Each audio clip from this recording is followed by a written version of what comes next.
സെറ്റിലെ എല്ലാ പണിയും അങ്കിൾ തന്നെയല്ലേ ചെയ്യുന്നേ? സൈറ്റിലെ എല്ലാ പണിയും ഞാൻ തന്നെയാണ് ചെയ്യുന്നത്. പക്ഷെ ഇവിടെ പറഞ്ഞ മനസ്സിലാകുന്നില്ല. ഇതുകൊണ്ട് അങ്കിളെ ഞാൻ പഠിക്കാൻ പോകത്ത്.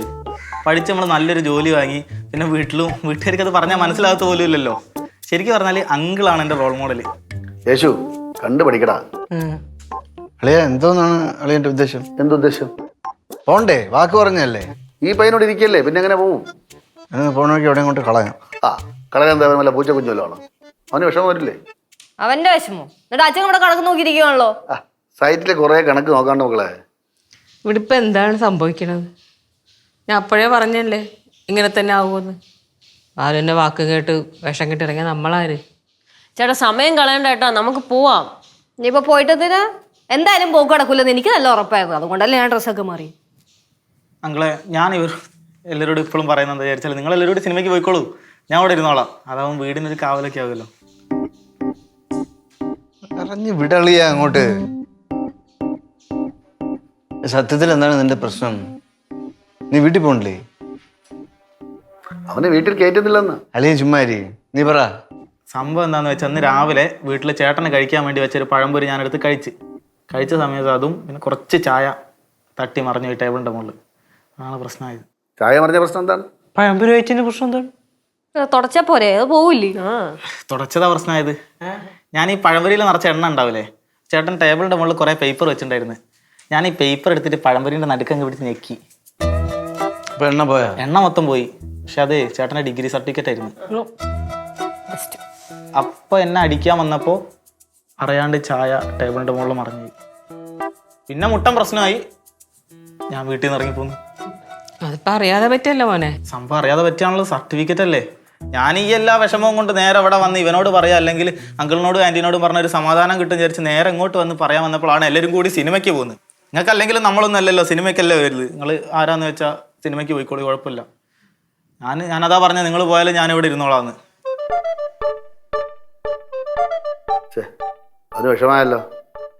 ലച്ചു ടിക്കറ്റ് വേണോ? ഹൗസ്ഫുൾ. ഞാൻ നോക്കിയായിരുന്നു. ഒരു കാര്യം ചെയ്യൂ, എന്റെ ടിക്കറ്റ് അവന് കൊടുക്കും. ആ വരും. അങ്ങനെ അളിയ, അളിയല്ലാതെ പിന്നെ അങ്ങനെ. എന്നാ പിന്നെ ഞാനും വരണില്ല. ഒരു കാര്യം ചെയ്യാം, ഞാൻ പറഞ്ഞില്ല, നിങ്ങളെല്ലാവരും കൂടെ പോയി, അതാണ് നല്ലത്. ശ്രീലാൽ ഞാനും ഇല്ല. പോവുകയാണെങ്കിൽ എല്ലാവരും കൂടെ അങ്ങ് ഒരുമിച്ച് പോയാൽ മതി, അല്ലെങ്കിൽ ആരും പോണ്ട. നമുക്ക് വേറൊരു ദിവസം പോവാം, പ്രശ്നം തീർന്നില്ല. പിന്നെ അങ്ങനെ ആവട്ടെ. എന്നാൽ പിന്നെ ഞാൻ ഒരു കാര്യം പറഞ്ഞോട്ടാ. എൻ്റെ വീട്ടിൽ ഏതായാലും അടിയും വഴക്കും ഒക്കെ ആയി ചേട്ടനും അമ്മയും അച്ഛനൊക്കെ ആയിട്ട് ഭയങ്കര കലിപ്പിൽ നിൽക്കുകയാണല്ലോ. അപ്പോൾ നിങ്ങളാരും പോകാത്ത സ്ഥിതിക്ക് ആ ടിക്കറ്റ് എനിക്ക് തന്നാൽ ഞാനും അമ്മയും അച്ഛനും എല്ലാവരും കൂടി പോയി ഭയങ്കര ഹാപ്പിയായി ഞങ്ങൾ തിരിച്ചു വരുമല്ലോ. നിങ്ങൾ പോകുന്നില്ലല്ലോ, അപ്പോൾ ആ ടിക്കറ്റ് എനിക്ക് തരും അങ്കിളെ. എന്നാ ആ ടിക്കറ്റ് അവൻ അയച്ചു കൊടുക്ക്. ലച്ചു അവൻ അയച്ചു കൊടുക്കും. അങ്കിളെ thank you, anti thank you, എല്ലാവരോടും താങ്ക് യു. കപ്പ അവിടെ വെച്ചിട്ട് പോണേ. Thank you. ടിക്കറ്റ് ഞാൻ മെസ്സേജിൽ അയച്ചാൽ മതി. പോട്ടെ.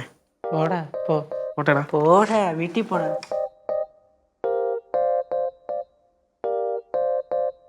അല്ല ഇനിയിപ്പം എന്തായാലും ഇതോ പൊളിഞ്ഞ് വേറെ എവിടെയെങ്കിലും കറങ്ങാൻ പോവല്ലേ? എന്തായാലും ടാക്സി ഉണ്ടല്ലോ അല്ലേ? ടാക്സി പറയാൻ പറഞ്ഞിട്ടില്ലേ? അങ്ങനെ വന്നിട്ട് തിരിച്ചിട്ടുണ്ടല്ലേ? എവിടെയെങ്കിലും പോവാ. അങ്കിളെ ഒരു മിനിറ്റേ, നിങ്ങൾ ഏതായാലും സിനിമയ്ക്ക് പോകുന്നില്ലല്ലോ. ഈ ടാക്സി ബുക്ക് ചെയ്തായിരുന്നു എന്ന് കേട്ടിരുന്നു. ആ ടാക്സിയും കൂടെ എനിക്ക് തരാൻ പറ്റുമോ? ഒന്നും തരാൻ പറ്റുമോ കിട്ടുമോ മാമ? ശരിക്കും?